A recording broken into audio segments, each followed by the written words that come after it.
오늘 우리에게 주시는 하나님의 말씀은 다니엘서 3장 1절부터 18절까지의 말씀입니다. 저와 여러분이 한 절씩 교독하도록 하겠습니다. 제가 먼저 읽겠습니다. 느부갓네살 왕이 금으로 신상을 만들었으니 높이는 60규빗이요 너비는 6규빗이라. 그것을 바벨론 지방의 두라 평지에 세웠더라.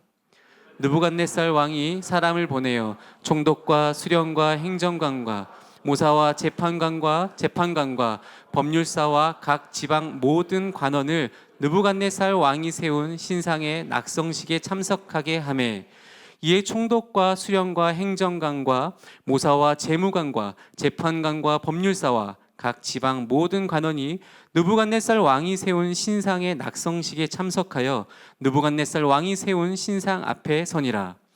선포하는 자가 크게 외쳐 이르되, 백성들과 나라들과 각 언어로 말하는 자들아, 왕이 너희 무리에게 명하시나니 너희는 나팔과 피리와 수금과 사면금과 양금과 생황과 및 모든 악기 소리를 들을 때에 엎드려 느부갓네살 왕이 세운 금 신상에게 절하라. 누구든지 엎드려 절하지 아니하는 자는 즉시 맹렬히 타는 풀무불에 던져 넣으리라 하였더라. 모든 백성과 나라들과 각 언어를 말하는 자들이 나팔과 피리와 수금과 사면금과 양금과 및 모든 악기 소리를 듣자 곧 느부갓네살 왕이 세운 금 신상에게 엎드려 절하니라. 그때에 어떤 갈대아 사람이 나와 유다 사람들을 참소하니라. 그들이 느부갓네살 왕에게 이르되, 왕이여 만수무강하옵소서. 왕이여, 왕이 명령을 내리사 모든 사람이 나팔과 피리와 수금과 사면금과 양금과 생금과 및 모든 악기 소리를 듣거든 엎드려 금 신상에게 절할 것이라. 누구든지 엎드려 절하지 아니하는 자는 맹렬히 타는 풀무불 가운데에 던져 넣음을 당하리라 하지 아니하셨나이까. 이제 유다 사람 사드락과 메삭과 아벳느고는 왕이 세워 바벨론 지방을 다스리게 하신 자이거늘, 왕이여, 이 사람들이 왕을 높이지 아니하며 왕의 신들을 섬기지 아니하며 왕이 세우신 금 신상에게 절하지 아니하나이다. 느부갓네살 왕이 노하고 분하여 사드락과 메삭과 아벳느고를 끌어오라 말하매 드디어 그 사람들을 왕의 앞으로 끌어온지라. 느부갓네살이 그에게 물어 이르되, 사드락 메삭 아벳느고야, 너희가 내 신을 섬기지 아니하며 내가 세운 금 신상에게 절하지 아니한다 하니 사실이냐?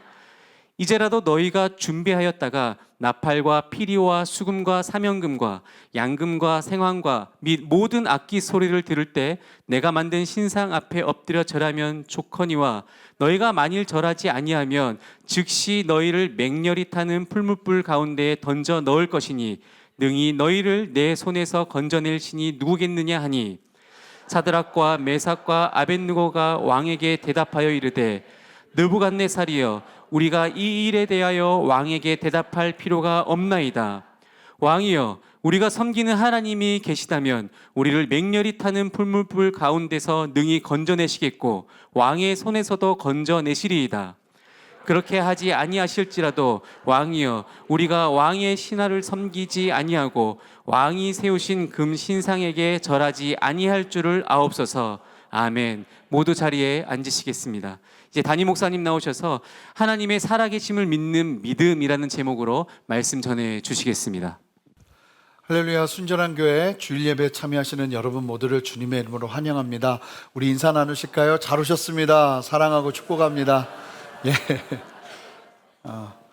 그 다니엘서는 구약 성경에서 굉장히 드문 종말까지를 이야기하는, 보통은 구약에서는 메시아의 도래, 예수님의 오심을 이야기하는 예언들이 많은데, 이 다니엘서는 아주 독특하게 세상의 마지막 종말까지를 다룹니다. 이야기를 하고 있는 책이에요. 그러다 보니까 제가 지난주에 설교하다가 이 종말에 대해서 이해를 제대로 할 수 있다면 우리가 이 다니엘서를 잘 이해할 뿐만 아니라 더 건강하게 설 수 있겠다.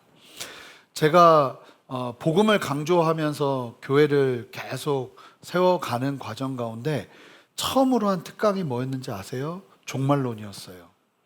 왜냐하면 구원에 대해서 물론 우리가 워낙 많이 복음에 대해서도 워낙 많이 이야기를 하지만 제가 그 당시에 요한복음을 강의하고 있었는데 성도들 안에 종말에 대한 이해가 온전하지 않으면 참 어찌 보면 굉장히 얕은 신앙 안에 머물 수밖에 없겠다. 제가 보면 이 종말에 대한 분명한 이해를 가진 사람의 눈과 삶의 그 걸음은 달라요. 마치 내일이 없을 것처럼 이 땅이 전부인 줄 알고 사는 사람과 내일 무엇이 있을지를 알고 사는 사람은 달라요. 근데 생각보다 예수를 믿는다 하면서 여러분, 예수 믿는 건 그냥 저절로 되는 게 아닙니다. 예수님 제대로 믿으려면 배우셔야 됩니다. 아셔야 되고 정말 온전한 이해 가운데 함께하면서 믿음의 순종이 함께해야 됩니다.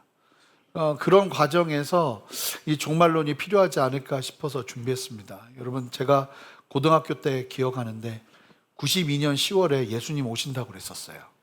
그래가지고 그때 실제로 저의 선배가 믿음이 굉장히 좋은 사람인 줄 알았는데 갑자기 대학 시험을 앞두고 사라졌어요. 그 가족 전체가 산으로 들어갔어요. 예수님 맞이하겠다고. 근데 안 오셨죠. 다미성교회로 기억하는데요. 이 종말론이 이렇게 무서운 거예요. 여러분, 이단들의 대부분은 잘못된 종말론이에요. 그런데 그 이단에 빠졌던 사람들이 제일 많이 하는 얘기 중에 하나가 뭐냐면 교회에서 이런 거 얘기 안 한다는 거예요. 아무도 안 가르쳐 주는데 여기서는 클리어하게 가르쳐 준다는 거죠. 클리어하게 엉터리로 가르쳐 주는 건데 이걸 모르고. 근데 예수를 믿는다 하면서 정말 죽음은 무엇이고 우리가 죽고 나면 어떻게 되고, 여러분 생각해 보세요. 내가 천국에 이제 새하늘과 새 땅으로 들어갔는데 거기에 내 아들이 없어요. 거기에 내 딸이 없어요. 내 손주가 없어요. 내 남편이 없고 내 부모님이 안 계세요. 여러분, 그럼 거기가 새하늘과 새 땅입니까? 지옥입니까? 이 상태 그대로 간다면 지옥이에요. 내가 행복해도 행복한 게 아니죠. 맨날 생각하면서 울걸요? 그러면 우리가 이해하는 종말은 어떤 것인가? 구원은 어떤 것인가? 백보자 심판이라는 건 무엇인가? 알아야 되잖아요. 그래서 준비한 특강이니까요. 여러분, 할 수만 있으면 들으시고 이거를 방송으로나 외부로 유출하지는 않을 거예요. 왜냐하면 내용이 너무 복잡하고 어려워서 저도 혹여나 좀 실수할 수도 있을 수 있거든요. 그래서 그냥 오프라인으로 강의 편하게 하려고요. 그래서 녹음 안 되면 제가 좀 편하게 이야기할 수 있을 것 같아서. 그리고 이 강의가 좀 어려워요. 교재는 다 준비되어 있거든요. 근데 이제 교재 받아보시면 막 마음이 기쁘다기보다 이거 어떻게 하지? 하는 마음이 드실 텐데 그래도 해보세요. 한 번 들어서는 안 될 것 같고요. 여러 번 듣다 보면 이게 계속 반복할 거니까요. 들으시면서 종말에 대한 이해가 있으면 좋겠고, 제가 이제 신청한 걸 지금까지 보니까 종말에 대한 관심은 자매님들이 훨씬 많으시구나. 우리 형제님들은 별 관심이 없으신 게 아닌가 하는 생각이 들었지만 그러지 않을 거라고 믿고 우리 형제님들도 많이 들으시면서 같이 이해하며 나가는 시간 됐으면 좋겠습니다. 기도하고 말씀 전하겠습니다. 하나님, 오늘 이 말씀을 통해서도 말씀이 무겁게 다가와서 우리를 억누르는 것이 아니라 말씀이 용기를 주고 힘을 주어서 내가 능히 감히 이 믿음의 도전 앞에 순종하며 나가는 어쩌다 보니 나도 그 대열에 함께하는구나 하는 영광스러운 믿음의 고백이 우리 모든 성도들에게 있기를 원하오니 주여 역사하여 주시옵소서. 감사드리며 예수님 이름으로 기도합니다. 아멘. 여러분, 예수 믿는 건 정말 실제적인 거예요. 그리고 앞으로 정말 더 실제적이 될 거예요. 믿음이라는 게 그냥 단지 내 인생의 푸른 초장을 위해 필요한, 윤택함을 위해 필요한 기름칠이 아니에요. 믿음은 절대적인 거예요. 그 믿음을 가지고 사는 사람과 믿음이 없는 사람이 어떤 차이를 보이는지가 오늘 본문에 담겨 있습니다. 쉽지 않은 내용이지만 이게 저는 여러분들을 누르는 말, 부담스러운 말이 아니라 이 말씀이 우리한테 오히려 용기가 되고 힘이 되는 메시지이기를 주님의 이름으로 축복합니다. 여러분, 하나님 말씀은 그런 거예요. 여러분, 말씀을 읽는데 막 너무 부담스럽고 불편해요? 그럼 여러분 잘못 읽고 계시는 거예요. 말씀은 어떤 내용이든지 어떤 말씀이든지 읽으면 들으면 나에게 힘이 돼요. 능력이 됩니다. 길이 됩니다. 여러분 믿으십니까? 그 하나님을 신뢰하면서 우리 말씀을 좀 대했으면 좋겠어요. 다니엘이 한순간 이게 일약 나라의 최고의 스타가 됩니다. 왕의 꿈을 해석할 뿐만 아니라 꿈을 맞춰버렸잖아요. 그러자 어떤 일이 벌어졌는가? 지난주 말씀이었는데 2장 48절 49절 우리 한 목소리로 읽어보겠습니다. 함께 읽습니다. 왕이 이에 다니엘을 높여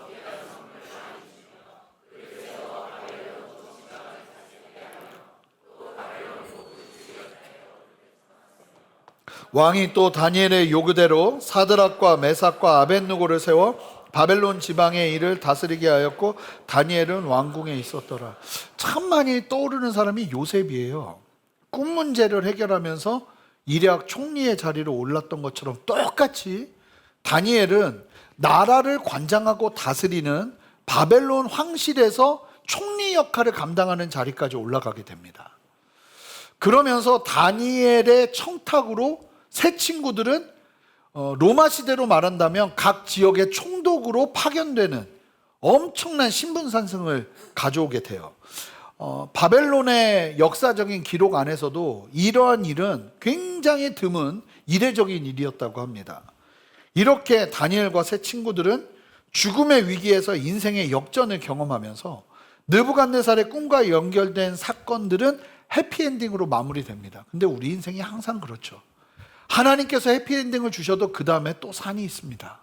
오늘 말씀을 보면 그런 산이 아주 크게 다니엘의 새 친구들에게 다가옵니다. 우리 함께 1절 말씀 본문을 한 목소리로 읽어보겠습니다. 여러분들이 읽어주세요. 60규빗이요 너비는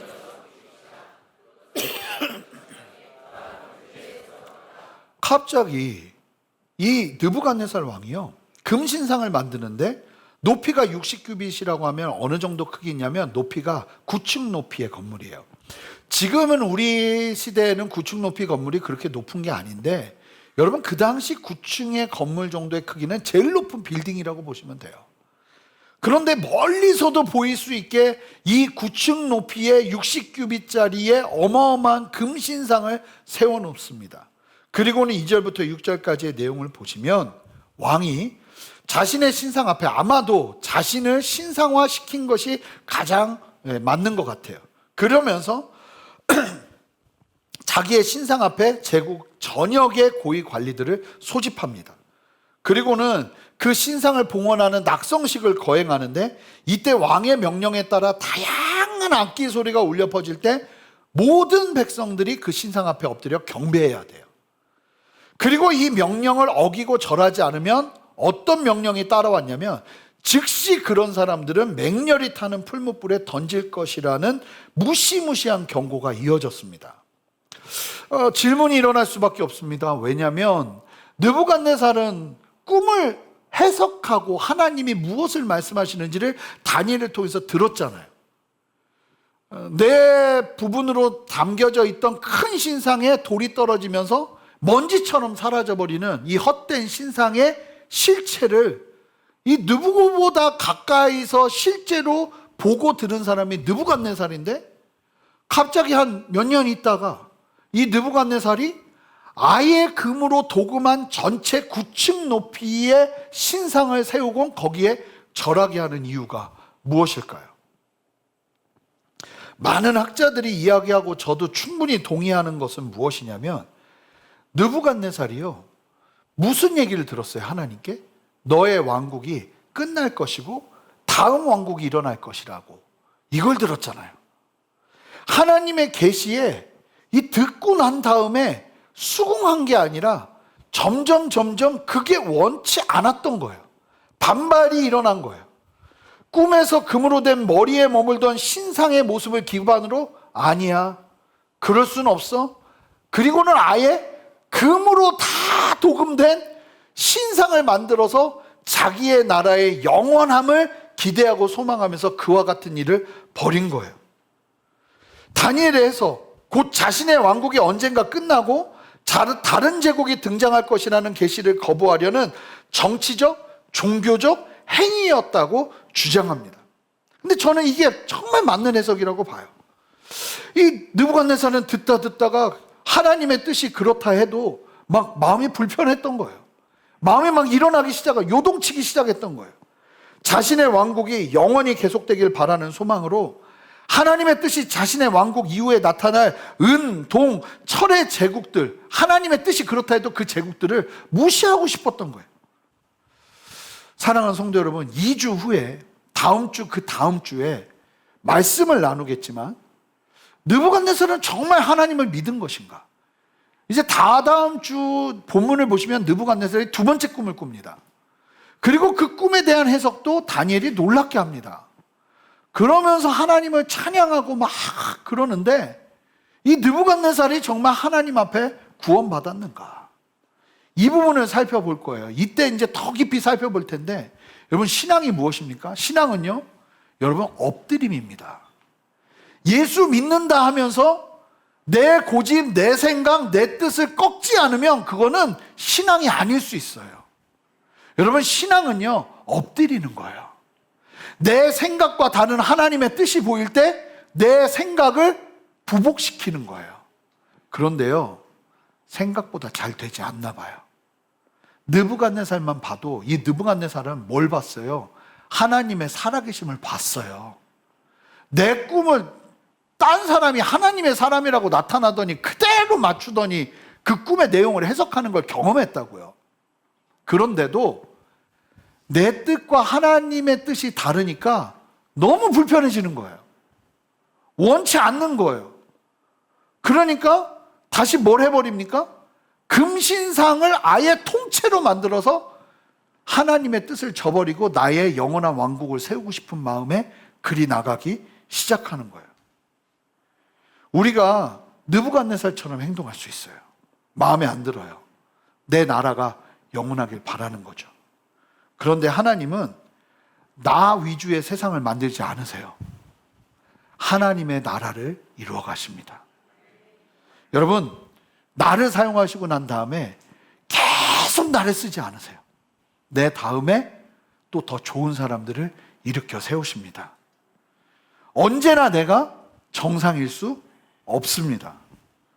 우리의 기대나 생각과 하나님의 뜻이 다를 때 우리는 건강하게 하나님의 뜻 앞에 엎드려야 돼요. 나는 막 이걸 너무 하고 싶어. 막 그렇게 나가는데 하나님의 뜻이 그걸 막을 때 엎드릴 수 있는가? 생각보다 금신상 만든다니까요. 생각보다 나 그거 싫어. 나 그거 원하지 않아. 그리고 금신상 만든다니까요. 예수 믿는다 하지만 결국은 뭐 하면서 사냐면 내 신상 만들면서 사는 거예요.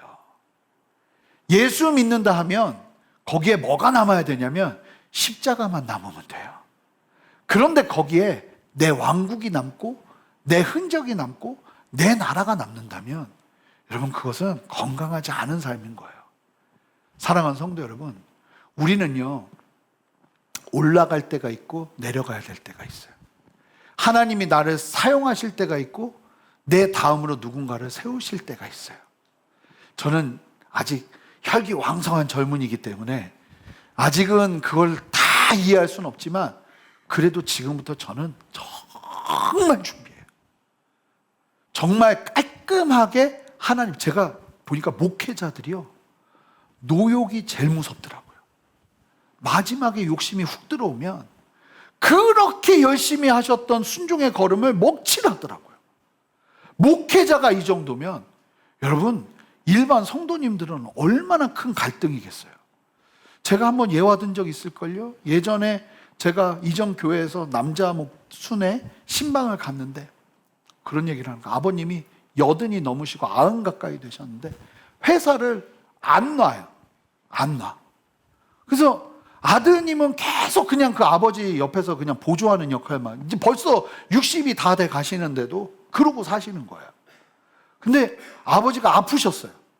아프셨는데 아프신 사이에 이제 회사는 잘 돌아갔죠. 그러고서 아버지가 복귀를 하셨어요. 아버지가 한마디를 하셨어요. 회사에 별일 없었냐?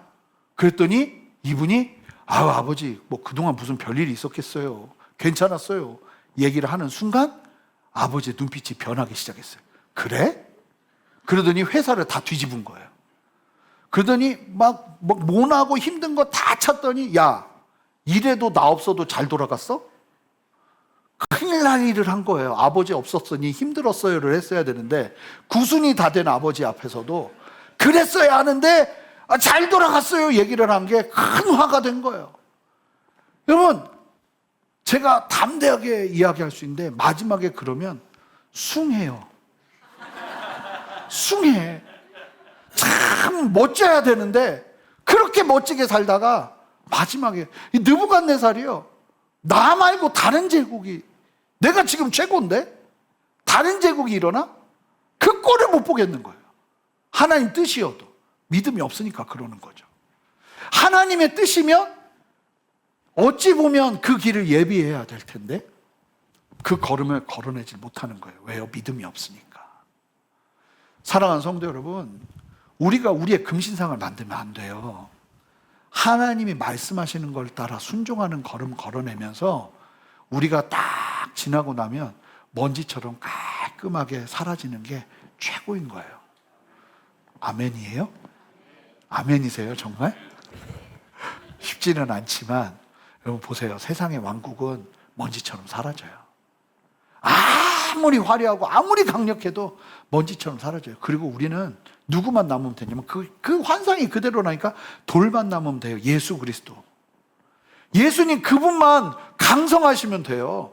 그 걸음을 위해서 우리 믿음의 걸음 걷는 거예요. 후회 없이 걷는 거예요. 아낌없이 드리는 거예요. 여러분, 그 믿음의 분명한 시선이 저와 여러분에게 함께 하시기를 주님의 이름으로 축복합니다. 다시 본문으로 오면 결국 왕의 명령에 의해 바벨론의 지역 관리들이, 모든 사람들이 다 모이게 됩니다. 자, 7절 말씀 한 목소리 읽어볼까요? 함께 읽습니다. 모든 백성과 나라들과 각 언어를 말하는 자들이 나팔과 피리와 수금과 사명금과 양금과 및 모든 악기 소리를 듣자 곧 느부갓네살 왕이 세운 금신상에게 엎드려 절하니라. 다 절하는 상황이 펼쳐진 거예요. 다. 그런데 어떤 일이 벌어졌겠어요? 우리가 읽었지만 예상되는 대로 절하지 않은 세 사람이 있었던 거예요. 자, 8절부터 12절 보세요. 그때 어떤 갈대아 사람들, 블레셋 사람들을 바벨론 사람들을 얘기하는 거예요. 바벨론 사람들을 갈대아 사람이라고 얘기하는데, 갈대아 사람들이 나와 유다 사람들을 참소하니라. 그들이 느부갓네살 왕에게 이르되 왕이여 만소무강하옵소서.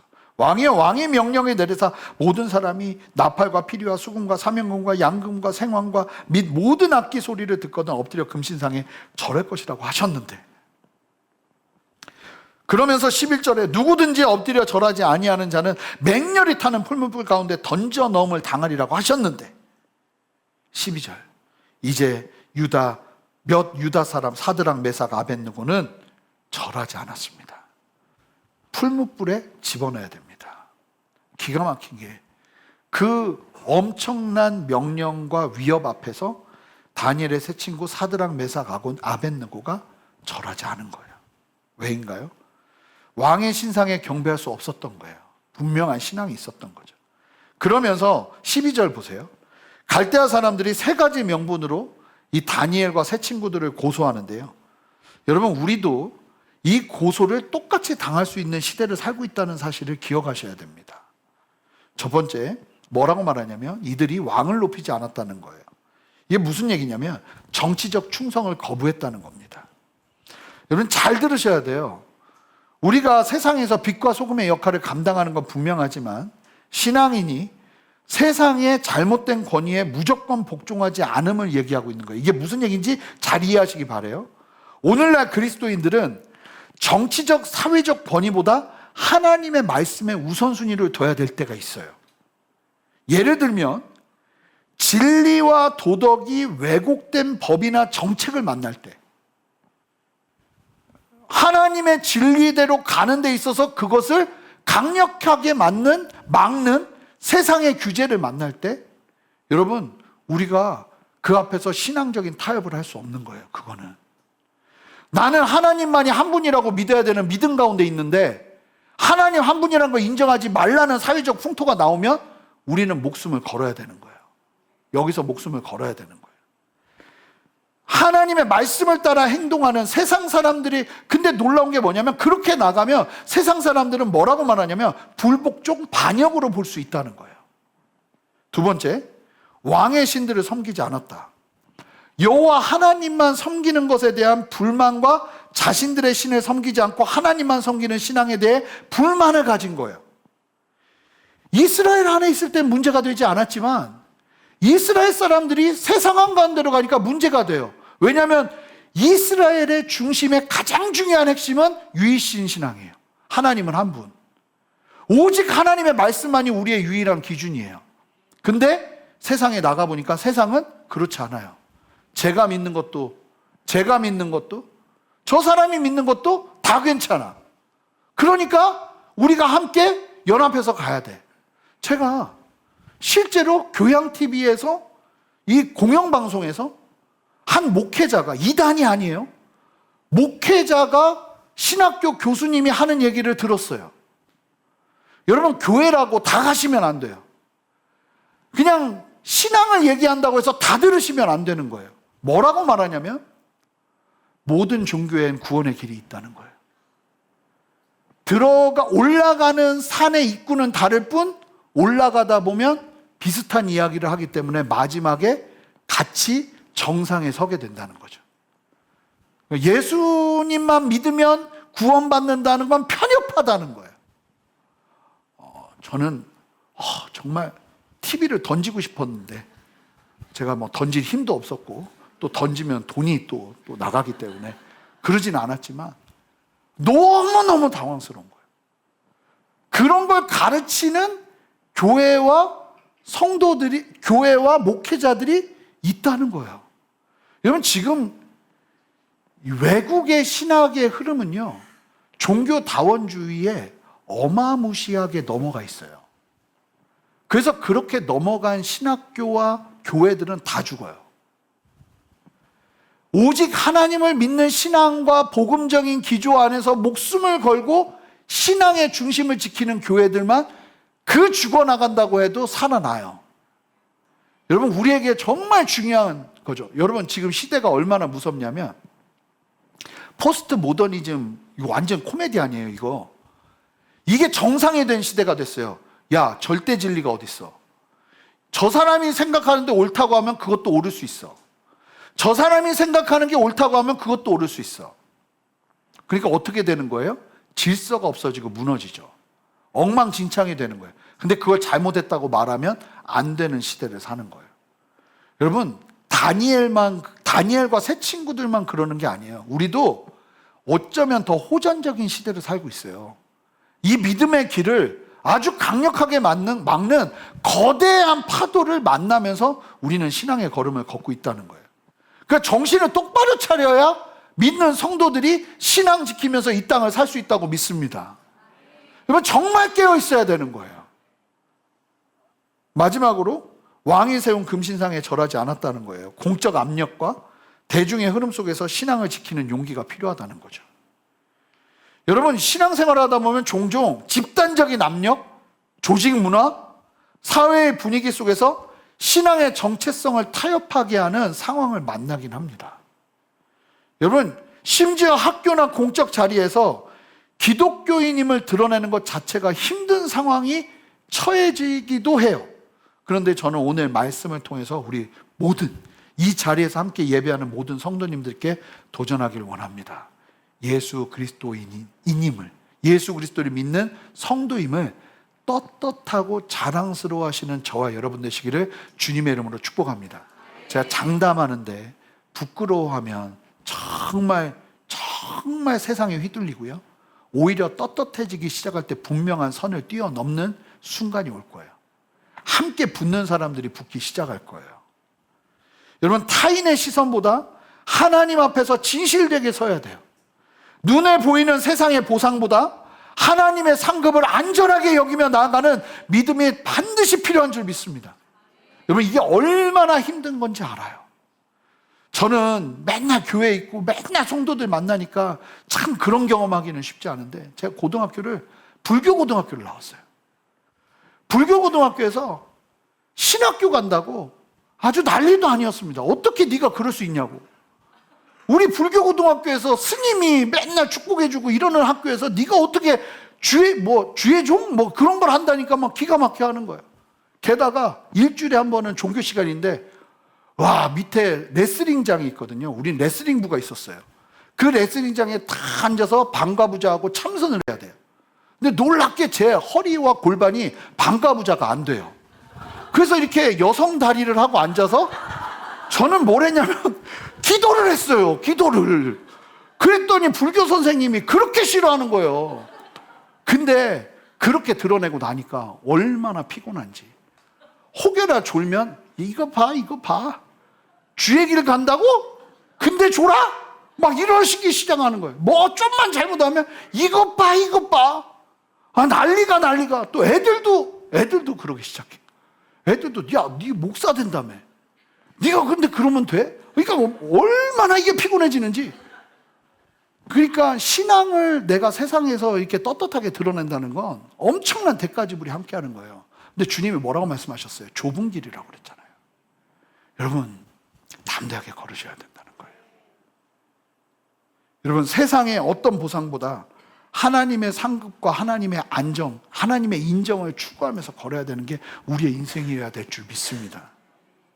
신앙의 뿌리를 흔드는 세상을 향해 믿음을 지키는 담대함이 필요해요. 보세요. 느부갓네살 왕이 13절, 14절, 15절 막 얘기 듣고는, 절하지 않은 세 사람 얘기를 듣고는, 그 많은 사람 중에 절하지 않은 세 사람 얘기를 듣고는, 그러니까 튀어나오잖아요. 남중지추 아닙니까? 튀어나오면 막 때려박거든요. 사드락과 메삭과 아벳느고를 끌어오라 말하며 드디어 그 사람들을 왕의 앞으로 끌어온지라. 느부갓네살이 그들에게 물어 이르되 사드락, 메삭, 아벳느고야. 막상 불러놓고 하필이면 다니엘의 친구들이잖아요. 그러니까 쉽게 대하진 않아요. 하나님이라는 존재를 알고는 있으니까 쉽게 대하진 않아요. 사드락, 메삭, 아벳느고야, 너희가 내 신을 섬기지 아니하며 내가 세운 금상에 절하지 아니한다 하니 사실이냐? 이제라도 너희가 준비하였다가, 쉽게 말하면 다시 한 번 더 기회를 줄 테니 경배해라. 그러면 내가 너 살려주겠다. 기회를, 보통이면 그냥 죽였을 거예요. 근데 이게 다니엘이 청탁한 세 명이거든요. 그러니까 의식을 하고 있는 거예요. 그 상황에서 다니엘은 안 보이잖아요. 여기 다니엘 안 왔다는 거예요.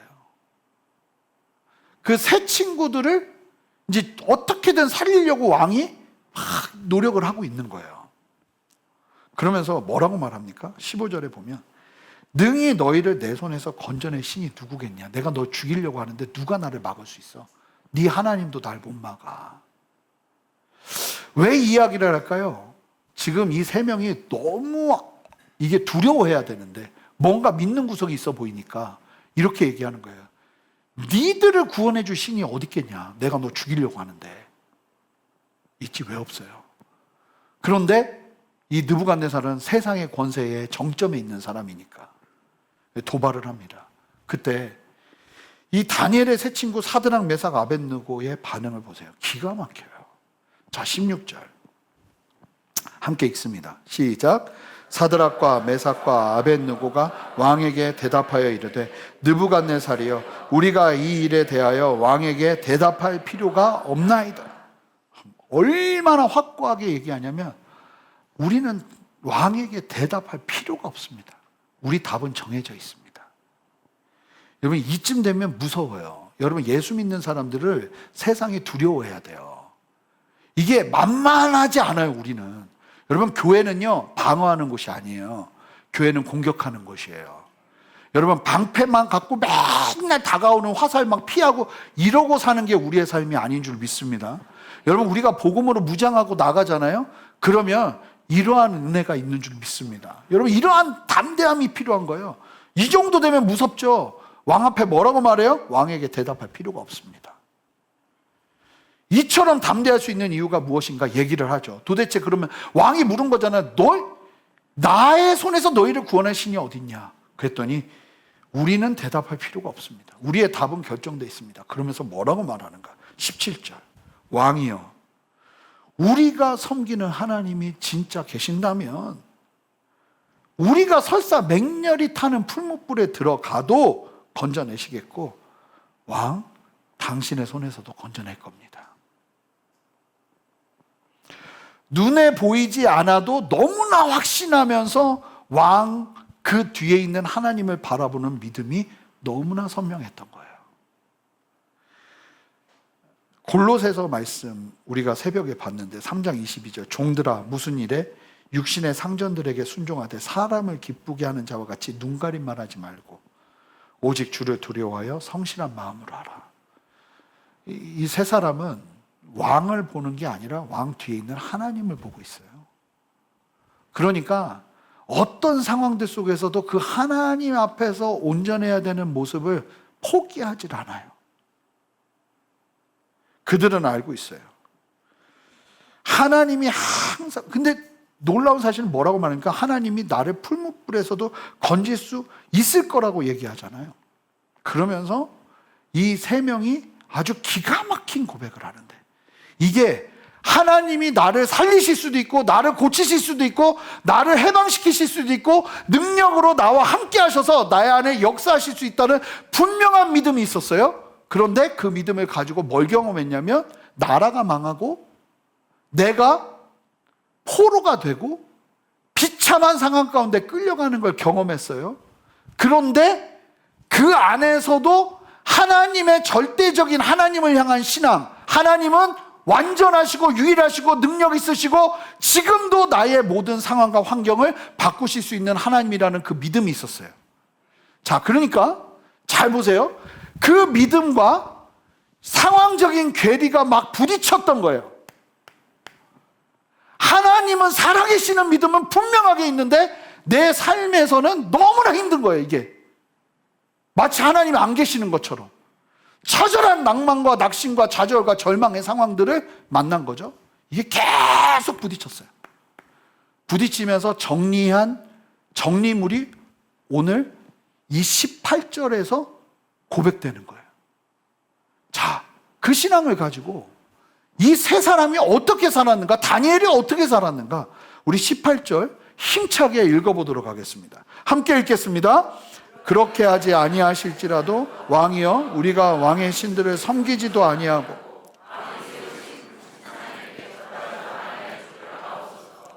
뭐라고 말해요?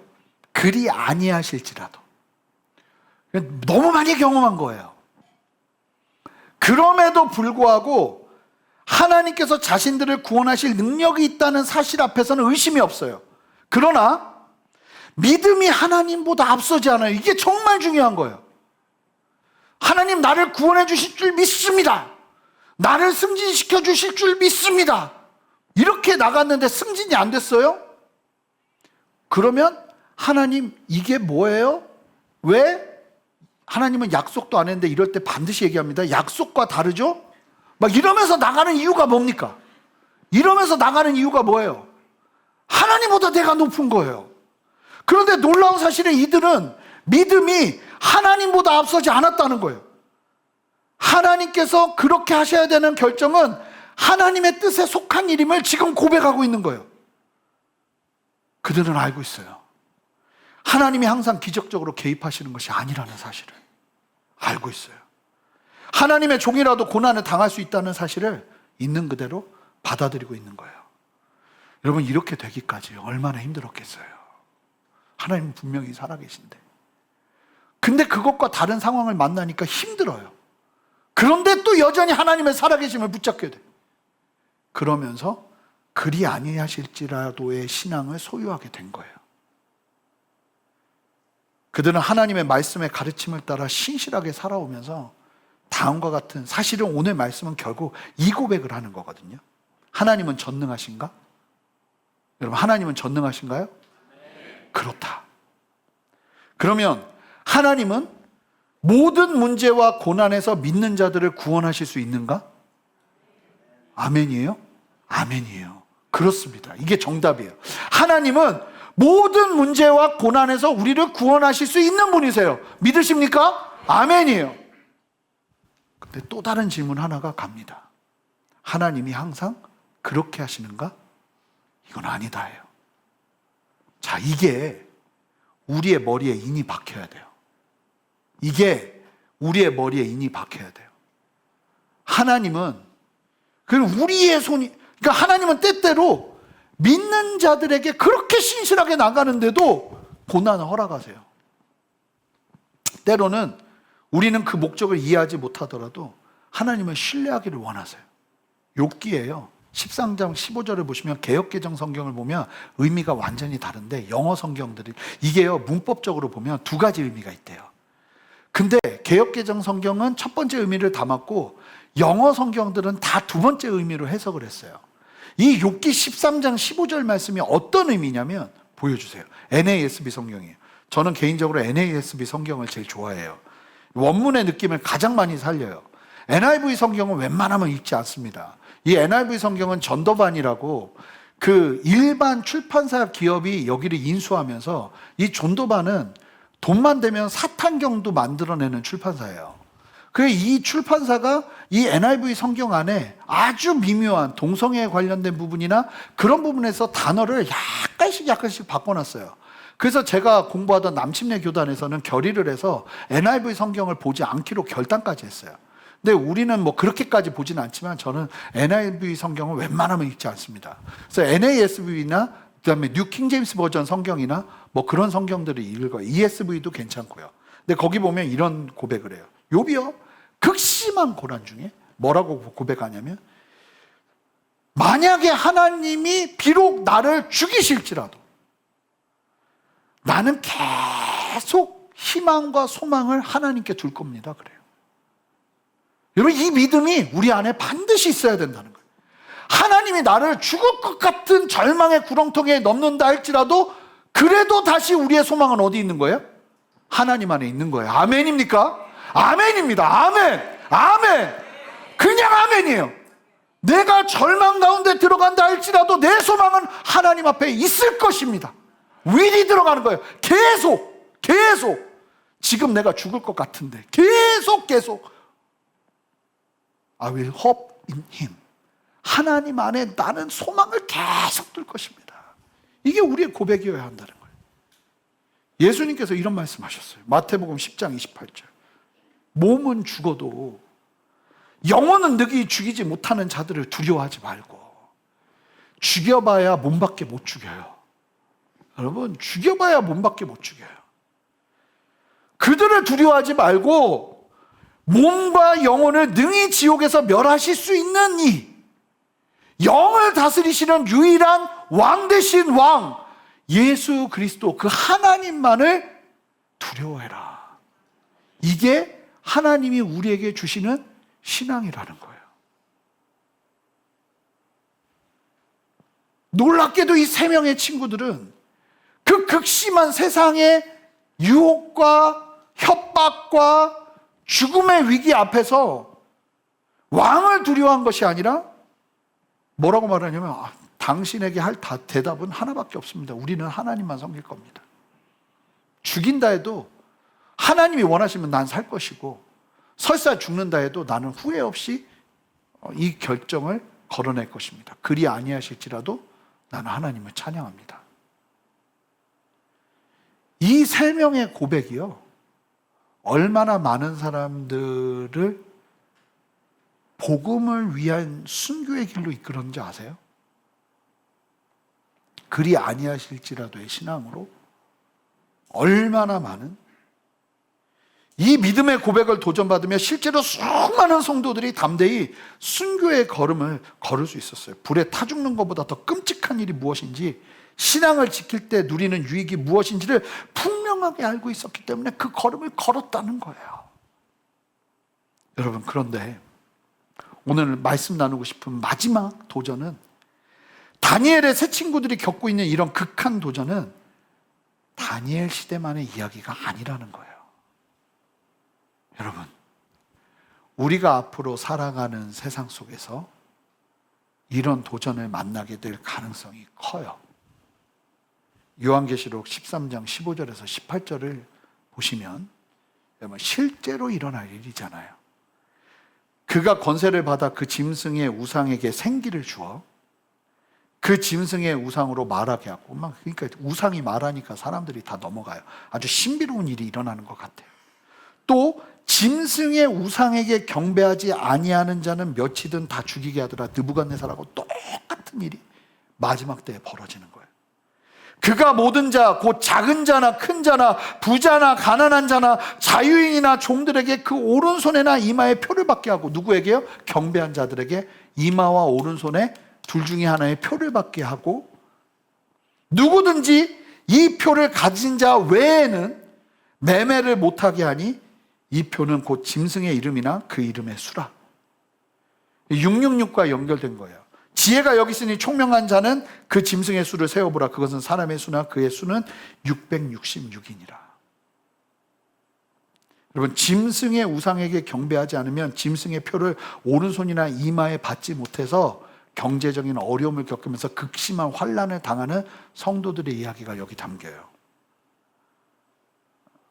요한계시록 20장 4절을 볼까요? 또 내가 보자들을 보니 마지막 때에 주님이 다시 오셔서 거기에 앉은 자들이 있어 심판하는 권세를 받았더라. 또 내가 보니 예수를 증언함과 하나님의 말씀 때문에 목배임을 당한 자들의 영혼들과 또 짐승과 그의 우상에게 경배하지 아니하고 그들의 이마와 손에 그의 표를 받지 아니하는 자들이 살아서 그리스도와 더불어 1000년 동안 왕노릇을 하니. 아주 실제적인 거라는 거예요. 이게 여러분들을 겁주기 위함이 아니라, 이게 주님이 다시 오시는 때가 얼마 남지 않았다는 것이 보여지면 보여질수록 이러한 환경과 상황으로 돌아갈 가능성이 크고, 이 말씀을 왜 주신 거죠? 성도들은 준비하라고. 무서우시죠? 우리 애들은 안 그랬으면 좋겠고 나는 아니었으면 좋겠고. 영광의 세대예요, 여러분. 그 어려움을 겪는다면.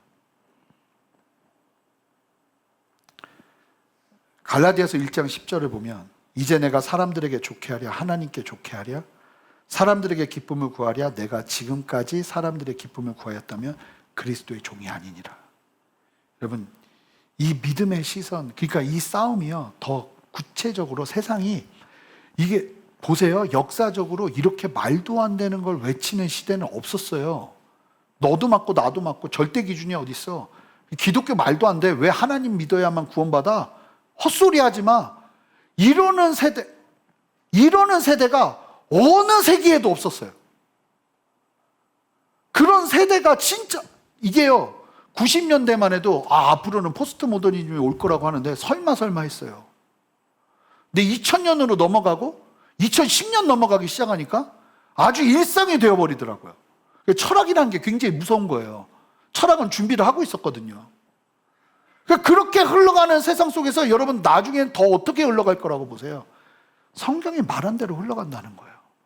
근데 여기서 예수 믿는 성도들이 이런 말씀에 깨어서 삶을 준비하고 하나님 앞에 중심을 잡지 않고 이 땅이 마치 영원한 것처럼 살아낸다면 이게 얼마나 위험한 거예요.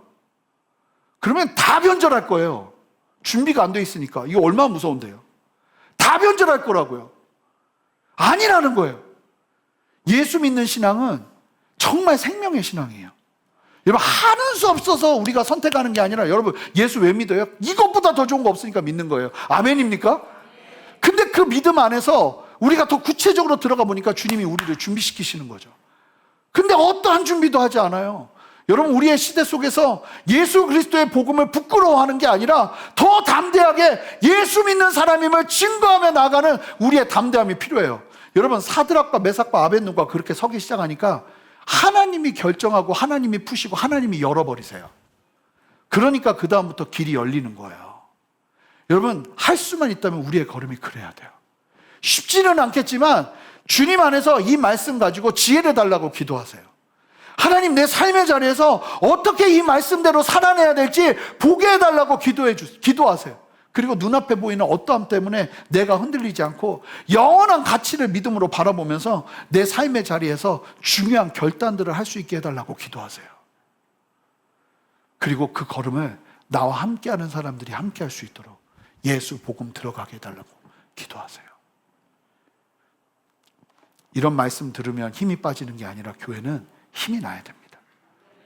이런 말씀 들으면 더 무장해야 됩니다. 이런 말씀 들으면 세상에서 더 담대하게 이 땅을 살아낼 힘을 가져야 됩니다. 사랑하는 성도 여러분, 담대하세요.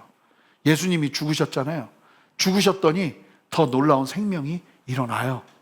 여러분, 우리가 볼 땐 끝이라고 생각하는 그 끝에 소망이 있고 생명이 있는 거예요. 우리는 그 걸음을 걷는 십자가를 따르는 주의 제자들이에요. 오늘 우리가 함께 주의 만찬을 할 거예요. 너무 기가 막힌 때 주의 만찬을 해요. 나는 죽고 예수와 사는 인생 속에서 하나님, 내가 사드락과 메삭과 아벳느고처럼 하나님 담대하게 주님을 향한 믿음을 가지고 나아가길 원합니다. 주여, 나에게 힘 주시옵소서. 주님을 닮아가게 하옵소서. 나의 힘으로 감당할 수 없지만 주님의 능력으로 감당할 줄 믿습니다. 그 마음 가지고 함께 나아가는 저와 여러분 되시기를 주님의 이름으로 축복합니다. 함께 기도하시겠습니다. 하나님, 오늘 말씀 기억하며 우리가 주의 만찬을 하기를 원합니다. 주님, 세상의 거대한 아버지는 벽과 폭풍 앞에서 하나님, 우리가 위축되지 않기를 원합니다. 주님 안에 더 담대하기를 원합니다. 하나님 앞에서 정말로 더 무장하여 나가기를 원합니다. 쓰러지는 자가 아니라 승리하는 자가 되기를 원합니다. 담대한 자가 되기를 원합니다. 그것이 어찌 나의 의지로만 되겠습니까? 성령께서 역사하여 주셔서 우리 안에 주님을 대신하는 삶을 살아낼 수 있는 힘과 용기를 더하여 주시옵소서. 감사드리며 예수 그리스도 이름으로 기도합니다. 아멘. 우리 주의 만찬 위원분들은 이 앞으로 나와주시면 감사하겠습니다. 주의 만찬은 예수님께서 십자가에 달리시기 전에 전날 밤 제자들과 함께 식사를 하시면서 행하셨던 의식이에요. 주님의 살과 주님의 피를 상징하는 이 주의 만찬을 하면서 예수님께서는 앞으로 교회들마다, 믿는 자들마다 이 의식을 하면서 나를 기념하라고 하셨어요. 그래서 우리는 정기적으로 한 달에 한 번씩 주의 만찬을 하는데, 세례를 받지 않은 분들은 부끄러워하지 마시고요, 이 잔을 지나가시기 바랍니다. 그리고 우리 세례 받으신 분들은 주님의 피와 주님의 살을 상징하는 이 떡과 잔을 대하면서, 주님, 내가 주님 안에서 담대해지기를 원합니다. 나의 힘으로 그리 살 수 없습니다. 하나님의 능력으로 서기를 원합니다. 주여, 내 안에 십자가만 남는 인생 되게 하여 주시옵소서. 그 마음으로 함께 나아가길 원합니다.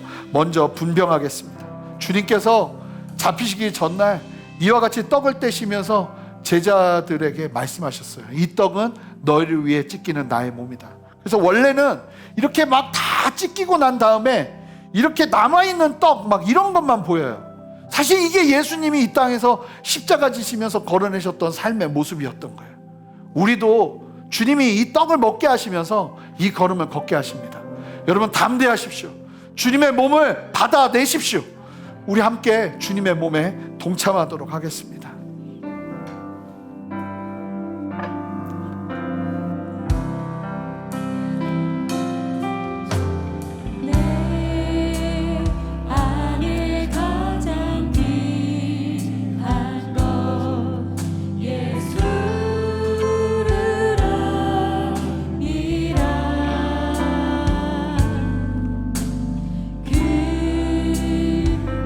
보다 더 귀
우리 함께 기도하겠습니다. 주님, 찢기신 몸을 상징하는 이 떡을 대합니다.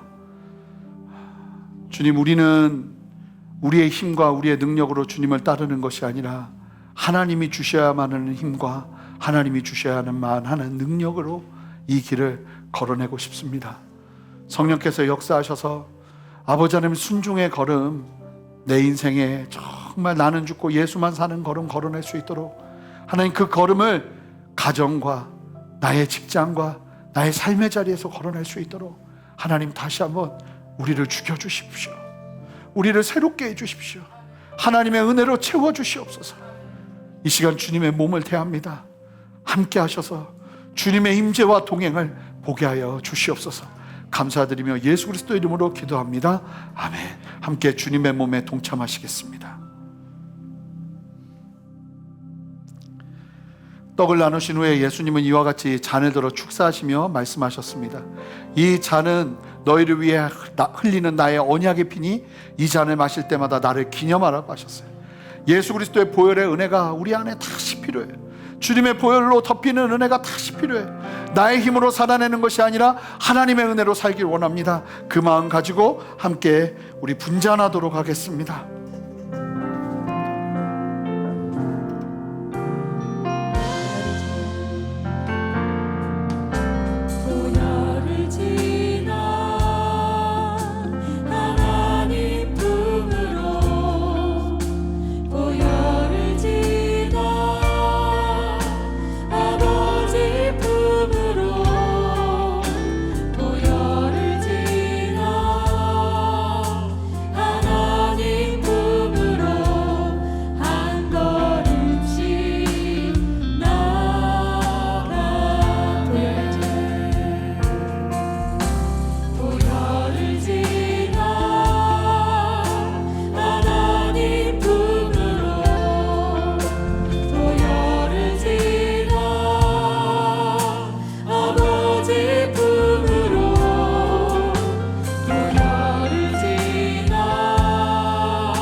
이 잔을 가슴에 대고 기도하며 나아가길 원합니다. 주여, 내 삶의 소망 되셔서 우리를 구원하신 예수 그리스도의 놀라운 은혜 아래 하나님 주님이 기뻐하시는 삶을 타협 없이 살아내기를 원합니다.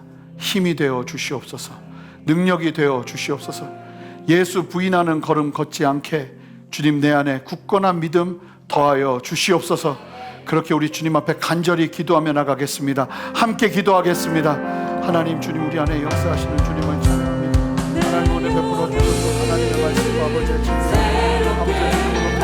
함께하여 허락하여 주시옵소서. 주님 역사하여 주시옵소서.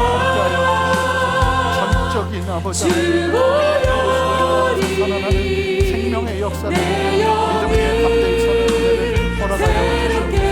감사합니다 주님, 감사합니다, 감사합니다 주님, 감사합니다, 감사합니다 주님, 감사합니다 주님, 감사합니다 주님, 감사합니다 주님. 생명의 역사를 허락하여 주시옵소서. 아멘.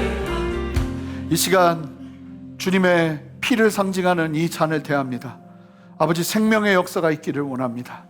잠자던 자가 깨어나고, 아버지 하나님 죽었던 영혼이 살아나고, 아버지 예수 그리스도를 다시 한번 굳게 붙잡으며 세상을 살아내 힘을 얻는 놀라운 은혜가 이 시간 주의 잔을 대할 때 임하기를 원하오니 성령이여 충만하게 역사하여 주시옵소서.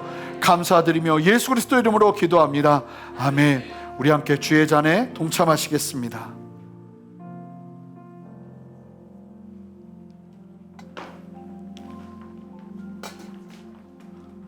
다 같이 일어나셔서 우리 함께 봉헌하며 나가겠습니다.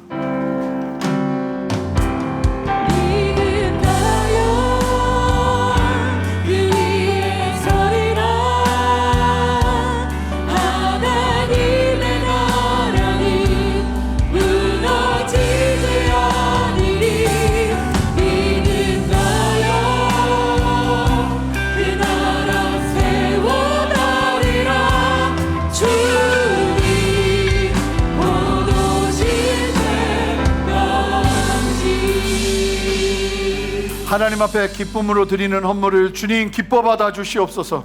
하나님, 우리의 마음과 우리의 정성을 주님 기뻐 받아 주시옵소서. 이 예배를 통해서 주님만 홀로 영광 받아 주시옵소서. 주님의 이름에 합당한 영광이 우리의 예배를 통해서 드려졌기를 소망하고 갈망하며 주 앞에 섭니다. 하나님, 하루도 하나님의 은혜 없이는 살 수 없는 우리들이 하나님 이제 세상에 나아가 승리를 경험하며 하나님의 능력을 경험하며 더 많은 은혜의 보따리를 가지고 주께 본물 터지듯 감사와 찬양과 경배를 다시 돌려드리는 역사를 기대합니다. 주여 은혜 베풀어 주셔서 우리의 삶의 자리에 필요한 주님의 역사하심과 도움의 손길을 마음껏 베풀어 주시옵소서. 담대하게 이겨내야 한다면 마음 연약하여지지 아니하고 사드락과 메삭과 아벳느고처럼 하나님 그리 아니하실지라도의 믿음, 하나님의 전능하심을 신뢰하는 신뢰, 그 믿음의 걸음으로 승리를 경험하는 역사를 보게 하여 주시옵소서. 하나님, 섣부르게 판단했던 판단이 다 떠나가게 하시고 하나님의 진리 안에서 온전한 분별력이 일어나게 하여 주셔서 하나님 결정하고 결단하는 일들 가운데 하나님의 생명이 있기를 원하오니 주여 역사하여 주시옵소서. 특별히 아버지 하나님, 사람의 마음을 돌이켜야 되는 큰 숙제 가운데 있는 분들을 축복하기를 원합니다. 사람의 마음은 어떠한 것으로 옮길 수 있는 것이 아니라 하나님의 손에 달려있는 것임을 신뢰하게 하여 주셔서 그 사람을 바라보는 것이 아니라 하나님을 바라보는 믿음의 시선을 유지할 수 있는 믿음의 담대함을 허락하여 주시옵소서. 그 위에서 이겨낼 줄 믿습니다. 그 위에서 주님께서 아버지의 주권 아래 일하시고 역사하실 줄 믿습니다. 주여 함께하여 주시고 믿음 연약하여지지 아니하도록 담대함으로 역사하여 주시옵소서. 오늘 이 말씀을 들은 성도들의 삶이, 이 말씀이 단순하게 그냥 한 시간 채워지는 말씀이 아니라 생명의 말씀이 되게 하여 주셔서 이 말씀의 능력으로 아버지 하나님 다시 한번 거듭나는 참된 구원받은 백성의 삶을 경험할 수 있도록 역사하시고 은혜 베풀어 주시옵소서. 생명으로 부르시는 주님 앞에 주여 내가 여기 있습니다 반응하며 나아가는 은혜가 있게 하여 주시옵소서. 두려움들을 이 시간 예수 이름으로 파합니다. 일어나지 않을 일에 대한 염려를 예수 이름으로 파합니다. 느헤미야와 백성들이 적들의 그 어떻게 보면 너무나도 끔찍한 참소와 협박 앞에 두려워하였지만 믿음으로 담대히 나갔을 때 실제로 일어나지 어떤 일도 일어나지 않았던 것처럼 하나님 우리의 인생 가운데도 그러한 역사가 있을 것을 선포합니다. 두려워하지 않게 해주십시오. 일어나지 않을 것을 선포합니다. 하나님께서 보호하실 것을 선포합니다. 주여 역사하셔서 생명으로 역사하시고 믿음이 구체적으로 일어나게 하셔서 그 믿음 가지고 세상에서 승리하는 우리 모두가 되게 하여 주시옵소서.